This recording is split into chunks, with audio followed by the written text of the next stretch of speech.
प्राचीन वैदिक ग्रंथों में मां सरस्वती को वाग देवी, वागीश्वरी और ज्ञान की अधिष्ठात्री कहा गया है।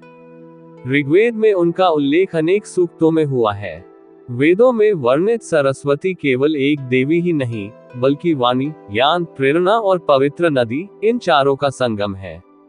ऋग्वेद के 6ठे मंडल में कहा गया है, सरस्वती नद्या देव्या महयंती, अर्थात वह महान देवी सरस्वती, जो ज्ञान की धारा के समान बहती हैं, समस्त संसार को पवित्र करती हैं। ऋग्वेद के अनुसार जब ब्रह्मांड में केवल शून्य था, तब ब्रह्मा ने सृष्टि की रचना प्रारंभ की। उन्होंने जब पृथ्वी, जल, अग्नि, वायु और आकाश का निर्माण किया, तो सृष्टि तो बनी, परंतु उसमें जीवन का स्पंदन नहीं था। न शब्द था, न ध्वनि, न भाषा, सब कुछ मौन था। तब ब्रह्मा ने अपने ध्यान से एक शक्ति का आह्वान किया जो ज्ञान और वाणी का स्रोत बने। उसी समय ब्रह्मांड में एक तेजस्वी प्रकाश फैला और उस प्रकाश से एक दिव्य नारी का प्रादुर्भाव हुआ, जिनका रूप हिम के समान उज्ज्वल था, वस्त्र श्वेत थे और उनके हाथों में वीणा, पुस्तक और माला थी। वे थी देवी सरस्वती, जिन्हें ब्रह्मा ने वाणी का रूप माना। देवी के आगमन से संसार में प्रथम बार शब्द और स्वर उत्पन्न हुए। ऋग्वेद के अनुसार देवी ने ब्रह्मा से कहा, हे ब्राह्मण, मैं तुम्हारे भीतर की वाणी हूँ। मैं वह शक्ति हूँ जो विचार को शब्द बनाती है। तभी से उन्हें वाक कहा गया, जिसका अर्थ है वाणी या वचन की शक्ति। ब्रह्मा ने उन्हें वर दिया, हे देवी, तुम मेरे मुख से निकलने वाली वाणी बनो। जब तक सृष्टि रहेगी, ज्ञान, वाणी और संगीत का आधिपत्य तुम्हारा ही रहेगा। इस प्रकार सरस्वती ज्ञान, संगीत और वाणी की अधिष्ठात्री देवी बनी। उनके हाथ की वीणा संगीत और लय का प्रतीक बनी, पुस्तक ज्ञान का, माला तप और साधना का, और उनका हंस वाहन विवेक का प्रतीक बना। ऋग्वेद के अनेक सूक्तों में सरस्वती को एक महान नदी के रूप में वर्णित किया गया है। अमृतमे नदीतमे देवितमे सरस्वती। इसका अर्थ है, हे सरस्वती, तुम सबसे श्रेष्ठ माता हो, सबसे श्रेष्ठ नदी हो और सबसे श्रेष्ठ देवी हो। वेदों के अनुसार सरस्वती नदी हिमालय से निकलकर सप्त सिंधु प्रदेश तक बहती थी और उसका जल अमृत के समान माना गया। यह नदी केवल भौतिक जलधारा नहीं थी, बल्कि ज्ञान और शुद्धता की प्रतीक थी। कहा गया कि जब जब संसार में अधर्म बढ़ता है, सरस्वती अपने भौतिक रूप को लुप्त कर लेती हैं और सूक्ष्म रूप में लोकों में निवास करती हैं। यही कारण है कि आज भी प्रयागराज के त्रिवेणी संगम में सरस्वती अदृश्य रूप से बहती मानी जाती है। ब्रह्मवैवर्त पुराण में सरस्वती को विष्णु की शक्ति बताया गया है। पुराण में उल्लेख है कि प्रारंभ में विष्णु भगवान ने जब सृष्टि रचना का आदेश ब्रह्मा को दिया, तब ब्रह्मा ने ध्यान लगाकर वाणी का आह्वान किया। तब विष्णु की शक्ति से सरस्वती प्रकट हुई। वे ब्रह्मा के मुख से उत्पन्न वाणी के रूप में अवतरित हुई और उन्हें श्रीवाणी कहा गया।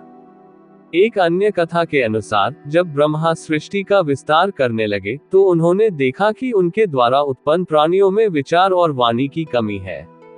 उन्होंने पुनः तप किया और उनके तप से सरस्वती जी प्रकट हुई। उन्होंने ब्रह्मा से कहा, सृष्टि का आधार केवल शरीर नहीं, ज्ञान भी है। मैं तुम्हारी सृष्टि में वाणी और विचार का संचार करूंगी। इसलिए सरस्वती को ब्रह्मा की सहचरी और सृष्टि की प्रेरणा शक्ति कहा गया। स्कंद पुराण में सरस्वती को त्रिदेवी, लक्ष्मी, पार्वती और सरस्वती के रूप में दर्शाया गया है। इन तीनों शक्तियों में सरस्वती ज्ञान का, लक्ष्मी संपत्ति का और पार्वती शक्ति का प्रतिनिधित्व करती है। स्कंद पुराण के अनुसार एक बार देवताओं में यह विवाद हुआ कि सबसे श्रेष्ठ कौन है, धन, बल या ज्ञान। तब विष्णु भगवान ने कहा, शक्ति और संपत्ति सीमित है, परंतु ज्ञान अनंत है। अतः सरस्वती ही सर्वोच्च है। इससे ये सिद्ध हुआ कि ज्ञान के बिना न शक्ति टिकती है, न संपत्ति स्थिर रहती है। महाभारत के शांति पर्व में भी सरस्वती का महिमा वर्णन मिलता है। भीष्म पितामह युधिष्ठिर से कहते हैं कि सरस्वती वही शक्ति है जो मनुष्य के भीतर सत्य बोलने की क्षमता और विवेकपूर्ण निर्णय की शक्ति उत्पन्न करती है। भीष्म कहते हैं, वाणी में सरस्वती का वास है। जो अपनी वाणी से सत्य, प्रिय और हित की बात कहता है, वही वास्तव में देवी की उपासना करता है। इस प्रकार महाभारत में सरस्वती का रूप केवल एक देवी के रूप में नहीं, बल्कि मनुष्य के भीतर विद्यमान चेतना के रूप में प्रकट हुआ है। मत्स्य पुराण में कहा गया है कि जब देवी सरस्वती प्रकट हुई, उस दिन माघ मास की शुक्ल पंचमी तिथि थी। ब्रह्मा जी ने उसी दिन उनका पूजन किया और उन्हें वर दिया कि आज के दिन जो कोई भी ज्ञान, संगीत या वाणी की उपासना करेगा, उसे तुम स्वयं आशीर्वाद दोगी।